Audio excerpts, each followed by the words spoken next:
okay, so I have this beautiful space, I make this much money, but at the end of the day, I'm the last one who got paid, and I don't get the same pay as everybody else. So whatever goes wrong, that's her fault.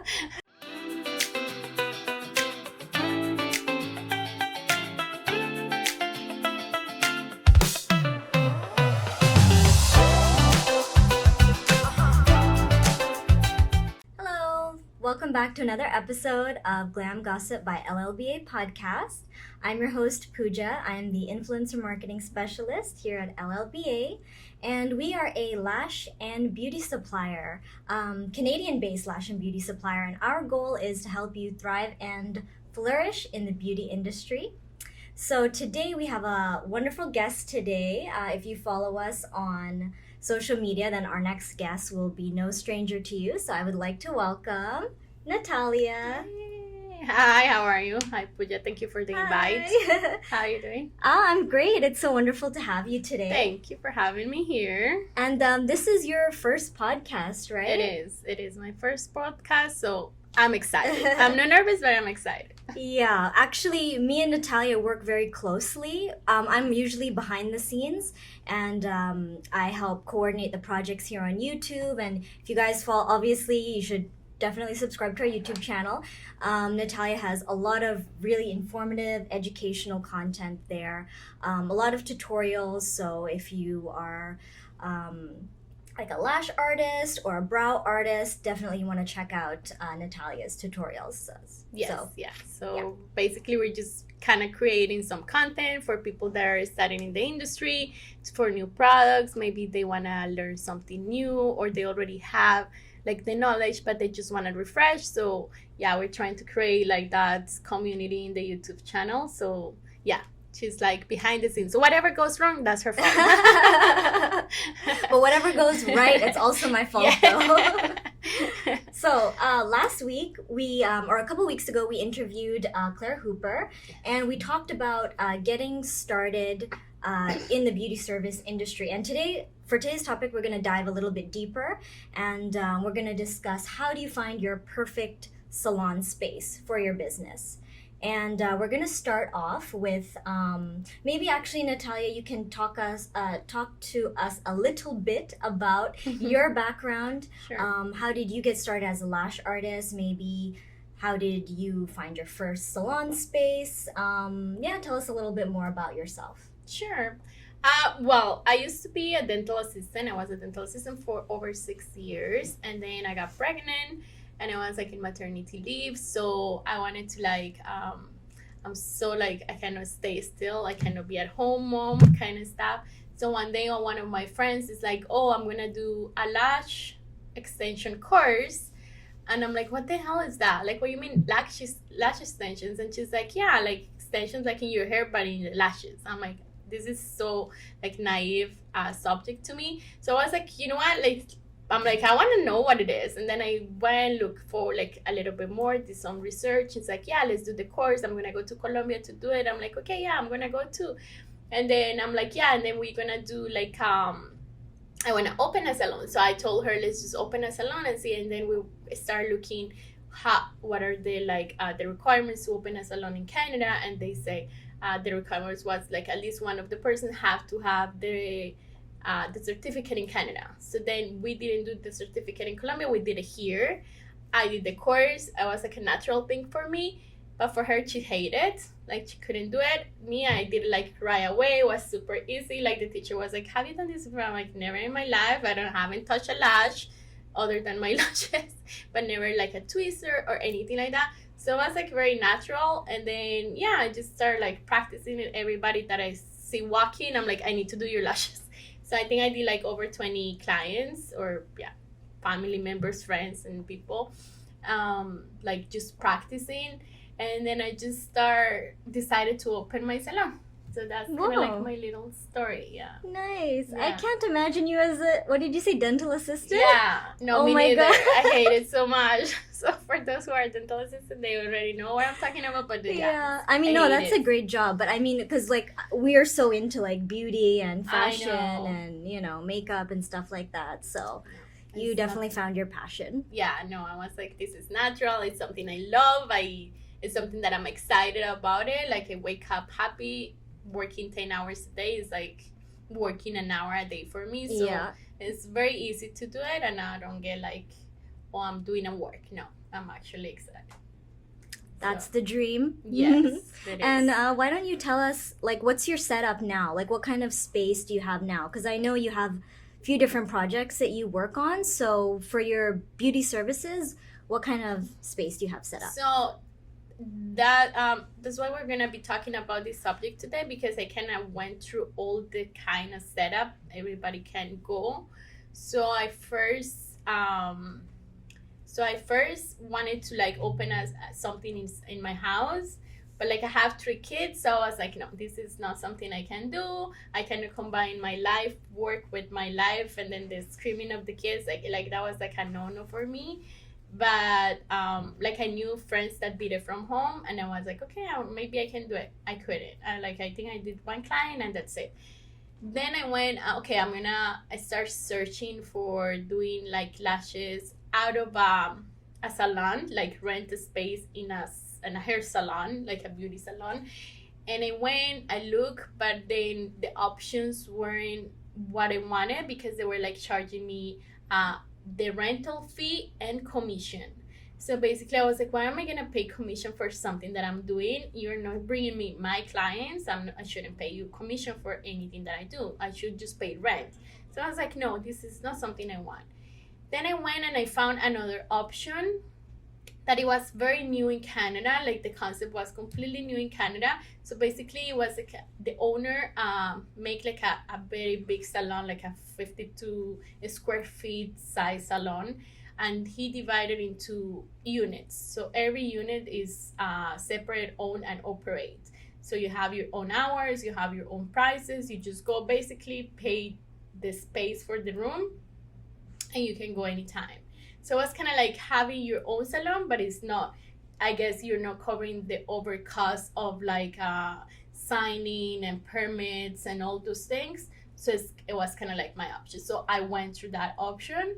I rented that space for like over a year, because I started very new, like with no lashes, with no clients. Like I actually started in Toronto and I live in Ennisfield. So it was like a 45 1-hour drive. Like the people that I know in Toronto wasn't in there, and like the people that I know there wouldn't drive to here. So it was like I started from zero, like no clients. So I did that option of renting a space out of like a big salon. But basically it's different, because the owner doesn't, like, let's say when you rent in a salon, like you see everybody, you're kind of like sharing the space with like the hairstylist, and you see the owner all the time. So it's kind of like different. This one was like you don't see nobody, because it's each unit was very independent, and each door and everybody will decorate it the way they want it. So it's very like your own salon inside a salon. Okay. That was the concept. Yeah. Whoa. Yeah. I haven't heard of a place like that before. Yeah, it's very close by, but that's very common in the US. In Canada, the concept is still very new. Yeah. So in there, I stayed. I don't know. I was there for like over like 6 months or more. Like very few clients. Like I think if I saw a client, 1 or 2 clients a day was like a lot. It was maybe a week. Really? I will see like maybe 2-3 clients, and I was like, it's okay. It's gonna get better. This is gonna get easier. And I was just paying like rent, paying gas, paying all the expenses. The good thing with that one is that you only pay, let's say, just the rent. You don't have to care about anything like utilities or the internet or anything. You just pay the amount for the rent, and you just go, and that's it. So that's the good option when you want to start as a new lash artist in the market, and you don't want to do it from home. It's something that you can do, because you don't have, like, you're not in a salon, but you're in another space. Okay. And it's kind of like your own space. So maybe let's like clarify for the viewers and listeners, like what are the different types of spaces or venues that are available? Like what are the options? Like we mentioned at home. Yeah, so it's like at home, then like a separate rental unit inside, like the concept like that I'm plaza talking about. kind of thing? Yeah, Or like a strip This one mall? is like a big salon. They just divide it in units. So you just rent the unit and you decorate it yourself. Then it's like inside a salon. So you rent maybe the chair or you rent a room inside a salon. So that's like the other option. Or your own salon where you just create the salon from scratch, basically. So those are kind of like the options. Okay. All right. And so maybe you can we can talk about, I think you touched on this briefly, but maybe we can go more in depth about what are the different pros and cons of, like, let's say being at home. Like, obviously that has some advantages, but there's some like negative aspects as well, like you mentioned, especially if you have kids or like a family. So what are like the pros and cons of having your own salon that you own yourself versus renting versus maybe having an at-home salon? Or actually, there's one other option that we didn't mention. I don't know if that's relevant for this episode, but like you could go like door to door kind of. Oh yeah, like mobile. Yeah, mobile, yeah. Yeah, I did that too. Okay. They have done it all. So yeah, like let's start like working from home. Pros is like you don't have to like pay for gas. You're basically paying. You can't deduct when you're doing your taxes amount of your rent towards your business. You can like basically you don't need to like you just wake up 10 minutes before of your client and then you're like there. Yeah, so they basically come to time is like is good. Cons, but that's maybe just very personal. I don't like, let's say, a kid coming to you or somebody being in the house while you're doing a client, or maybe like if someone has a pet. Like I will never go to a lash artist that has a pet, for example. But that's really? like very personally. You know, like I'm super allergic to cats and dogs. So like me going to somebody that has an animal wouldn't be an option. But those I would say those are like the cons, like the of not going to like somebody that has. Maybe if you just create a separate space, let's say in the basement, and then nobody else goes there, like no your kids, no your spouse, you're not like seeing people walking through, let's say they need to go to the washroom or they need to go to the kitchen and the room is in the middle of the house. So it's like you're kind of like all those distractions. To me, those are the cons. And the pros, yeah, it's just like you're easy at home, so you can eat, like, you know, you don't have to prep your lunch, you don't have to do all these things. So that's like, let's say, from home. Let's say renting a salon, a space in a salon. So basically when you rent a space in a salon, you don't have to pay the overcost of like city permits. You don't have to pay the overcost of like the signage. You don't have to pay for all the utilities and stuff like that. Everything is included in the price they give you. The cons is that most of the time salons, let's say, if I'm the owner of the salon and I don't want to give the key or the access to the person that I'm renting at any time, so they have to stick to whatever the schedule of the salon is. So if they only work from 10 to 4, so that you stick with only from 10 to 4. You don't have the access to go at any time or work in the evenings or things like that. So those are the cons. Other con will be like, it will be like all the noise of all the hair dryers, or if you're working in a nail salon, the smell of the nails, products, like if they're doing tinting, all the smell of the tinting. So those are the cons. And in the process, like you're always with people. I like to be with people.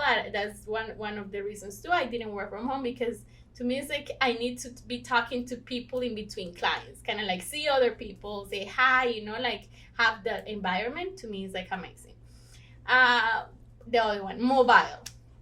The cons, basically you're not paying for the rent of a space. You're going to your clients, so basically they're not gonna be late for your appointment.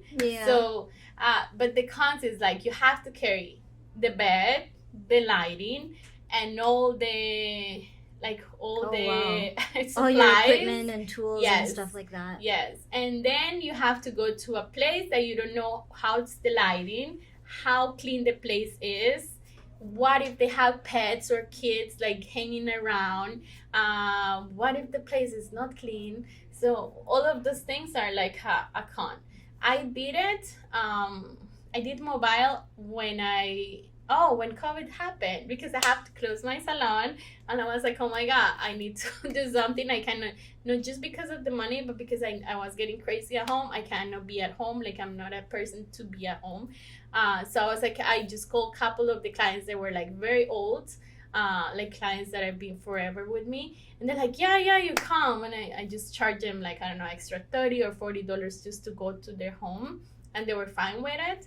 But that was the thing, right? It will take you longer, because in between appointments you have to take the time to park your car, to go to their place, to to take the elevator, sign there. So it's a lot of more work.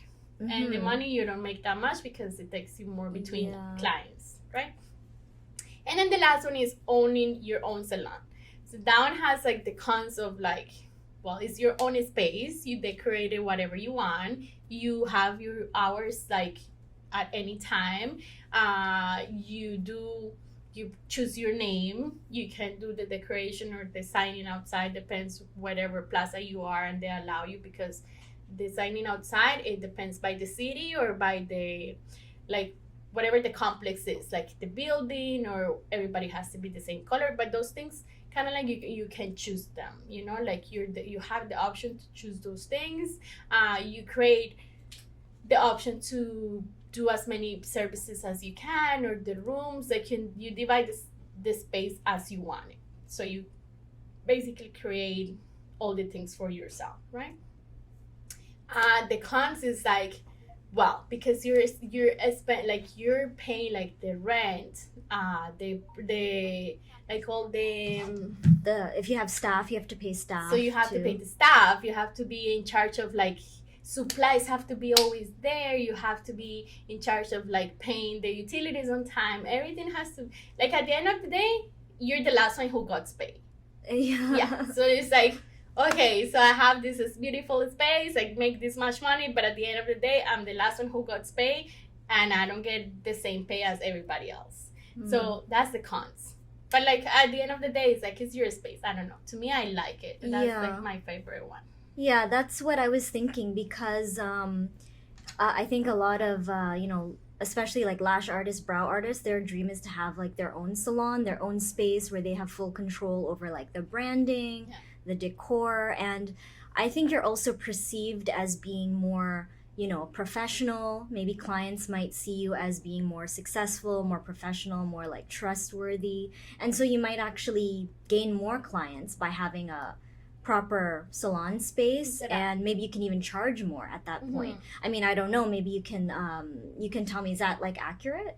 Yeah, I mean, my price have always have variations between between how long we've been doing the services, or what is the expertise that the person has. So I always charge between I always go with the average of the market. Like, I try not to kill. I hate when people try to kill the market by saying, oh, I do a full set for $50. How are you going to do a full set for $50? You're not even making money for yourself, because they're not counting the rent, they're not counting the insurance, they're not counting the supplies, they're not counting the person who does it. Like, they're just thinking that, oh, $50 is a lot. And it's really not, because you have to, when you do a service, you have to think that all of those things have to be in count on that price. So I always try to go with like whatever the market around me is, that's the price what I charge.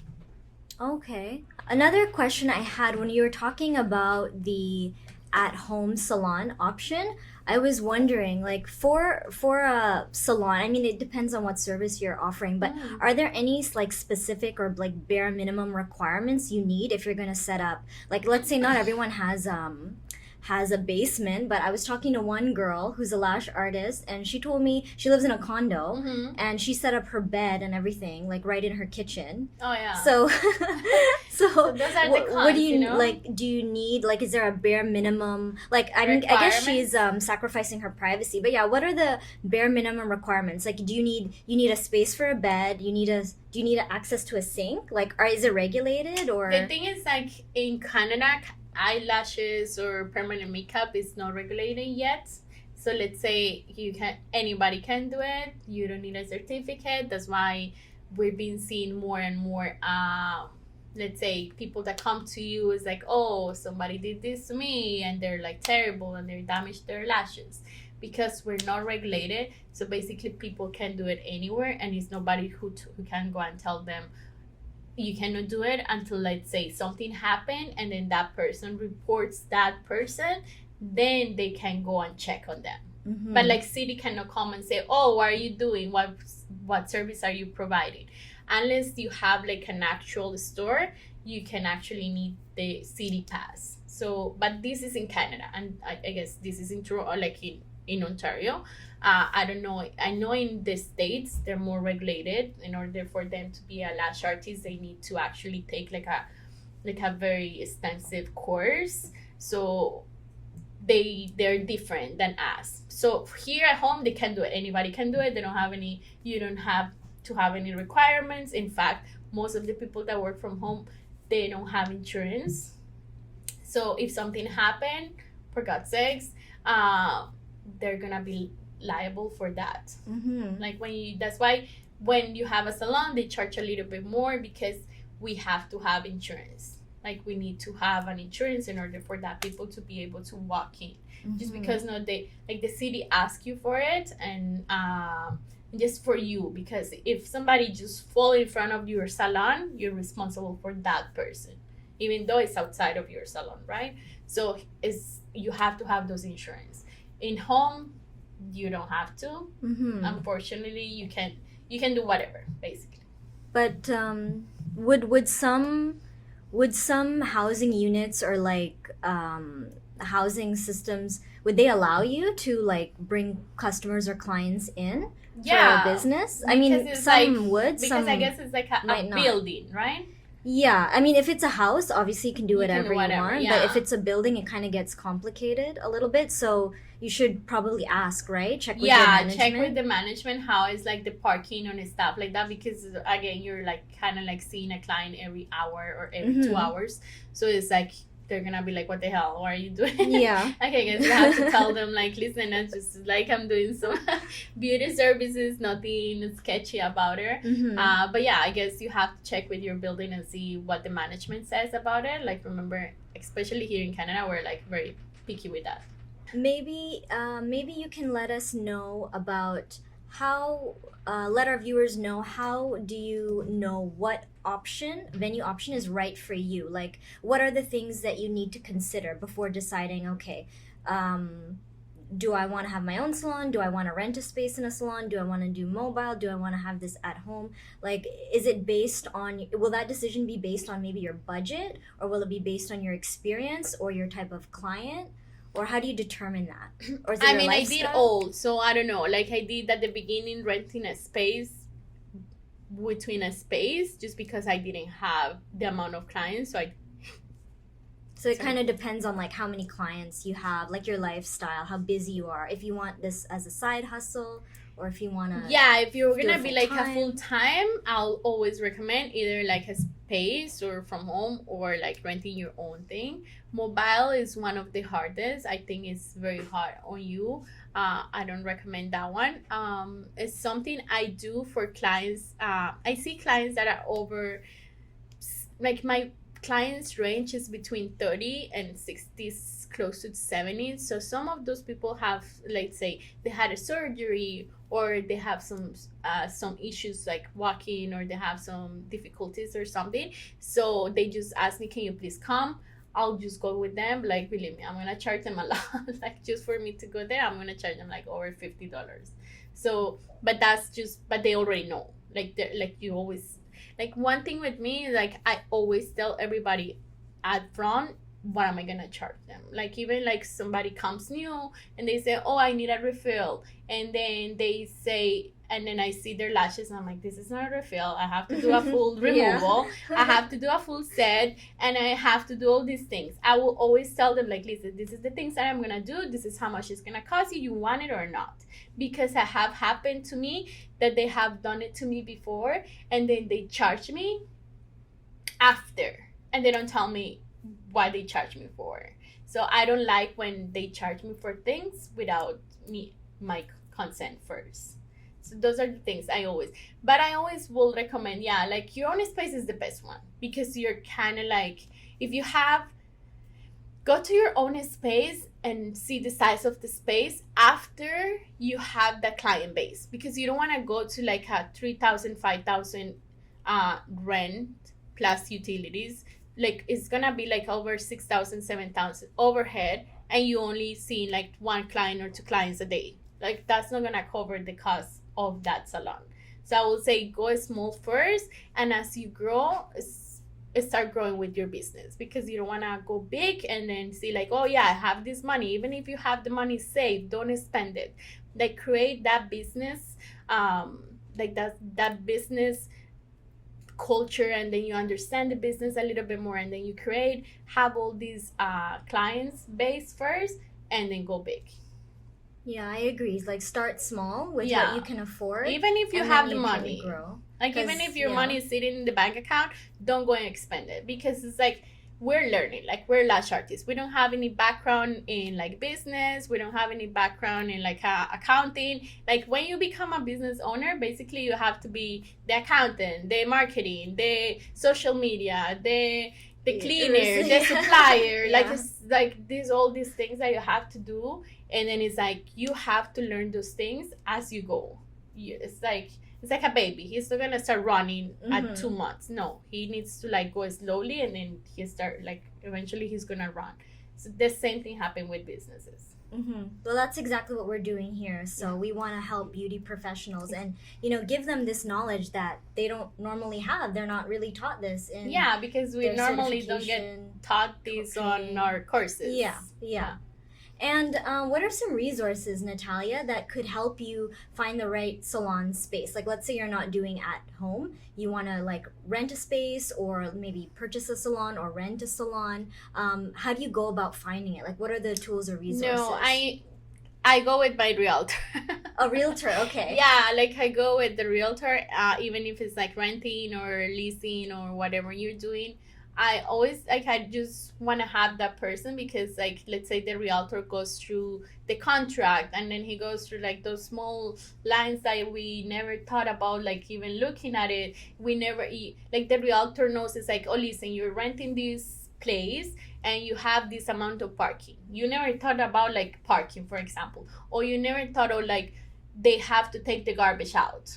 Or you're allowed to take how much those are things that it doesn't go through your mind, but these are things that people that has been working in the industry for a long time knows. So he's gonna be able to like guide you and tell you all those little details, and tell you, like, you have, I don't know, certain amounts of parking, you're allowed to take the garbage, or you have to take your own garbage. Like, these crazy things are something that somebody that is experienced can help you. Yeah, I never do it on my own. I'm like, first I'm lazy, and two, it's like it's time consuming, right? Like, will have to sit down and look at properties, and like, I'm very bad with like square feet or like locations. So I just tell my realtor what I want, when I want it, like if I need access to parking, easy to access to like a bus or to highways or some things like that. So he will be like able to like say, you know what, these are the good location, let's go take a look, and then I'll take it from there. Yeah, that's a good point. It should be accessible for both you and your clients. Yeah. And another thing I wanted to mention, for beginners, people who are just starting out, they might not have the budget for like a realtor, or, renting their own space or purchasing their own space. Could they find, maybe you might laugh at me, could they find opportunities on like Indeed? Is that an option? I No? don't know. I never have been in Indeed. I No. never have looked into Okay. it. So if you guys find, let me know. Oh. Give me a comment below. But I've never Or have what looked about into it. LinkedIn? Never. No. I'm so Okay. old fashioned. So all these things are new for me. Okay. No, I don't know. Maybe you can rent like, I don't know, a space between a house. I don't know if that's possible. But again, I wouldn't trust. No, I wouldn't. I don't know how to find something like that. Okay, and how about maybe you can let us know, we can talk more about like client demographics. Like how do you identify, for like, let's say you have your ideal client, you know who your clients are. Mhm. How do you identify, okay, where do I find these clients? How can I get these clients to come to me? Basically, if my client is, let's say, rich suburban housewives, how do I find a location where I know those types of clients? Well, Will you have to be do your congregated. research. Like, it depends on where your location is. You're gonna find like is it like older people in that area? Is it like a lot of college around the area? Is it a lot of like retirement homes around the area? Like a lot of school or little families? Like in my case, I really didn't didn't look into it. I just, it happened by luck that the area that I chose was like the area that I'm more comfortable with. Like, I'm not comfortable with like teenagers lashes or Mhm. like very young people. I'm not comfortable with that because to me, I'm very conservative in like styles on lashes and lengths. So if a girl comes to me and tell me like I need a 18 length, I'm like, no, I'm not gonna do it. Like, so it's something I wouldn't do. And like, that's why we keep telling all the lash artists, like, it doesn't matter how many lash artists are in the market, it's always gonna be market for you, because everybody kind of like take their own specialty.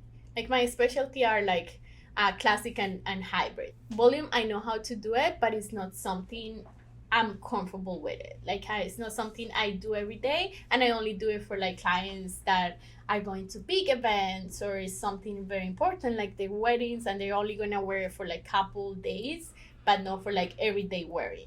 So finding your right, do a research. I don't know. It's like when you like when you have kids and you can do a research on what schools are around the area, so you can, let's say, rent in the area that you want, that the school is more rated, let's say academically. The same thing, like search around like how many high schools are around, how many college or universities. Like, if you're downtown, you know you're gonna get like new crowds. If you're like more up mid north, like it's more like families, it's more like housewives and like things like that. Like, if it's more like in the suburbs, it's gonna be somebody that is more like it's not gonna do so much because they're like all the time at home, something like that. Right. Yeah. That's a good point. Yeah. And so I think we've covered a lot today. I think we've like really gone over all the different options that beauty professionals have when they're choosing their venue for their salon space. And I think we've talked a little bit about also like what constitutes the right space, how do you find the right space. Maybe you can maybe for like our last little section here, you can let us know, okay, what is your dream salon, what's your dream setup, if you had like limitless budget. Oh no. What do you envision for yourself? Oh my god, I'll be like all marble, so much crystal, so much like sparkle. No, I'm joking. No, I will be like, I don't know. I've been seeing these beds are like, I don't know, $5,000 beds, and it's like, oh my god, who is gonna spend $5,000 in just the bed? But yeah, I will be like all of the beds like that, like heated blankets, like all of those things, like just comfortable for my clients. But overall, like I like very classic, very modern, very elegant. So I wouldn't do like too much of like the bling bling. It will be like more like casual, modern, like very nice environment, but not something that crazy. Just maybe the expensive beds. just a $5,000 bed, nothing crazy. Yeah, it's so cheap. Thank you so much, Natalia. Oh, It's thank you been for really having great. me. Yeah, Thank it was you. a We had so pleasure. much fun today talking Yeah, I love with it. you. Yeah. And we'll definitely invite Natalia back for another episode. And if you want to follow her on social media, all of her links will be provided. She has her own episode on the LLBA Professional IG, which is Monday's Beauty Breakdown, Yes. right? Every Monday at Every 1 Monday. p.m. And she's also our master trainer. So if Yes. you're looking to get certified, trained in henna brows or browsina, right? And everything that has to classics, be with everything eyebrows beauty. or lashes. Natalia's I your train. girl, I'm not doing so- the classic or volume Oh, okay, lashes okay. at the moment, but Okay. I kind of like help Trinity doing that. But like I'm kind of like shadowing her. So yes, if you're interested in the LLBA Learning Academy, the links will be below. And thank you so much for watching. We really appreciate all the support. And don't forget, we have the best lash supplies at Yes. LLBAprofessional.com. So until next time, Thank we'll you see you so later. much. Bye. Bye.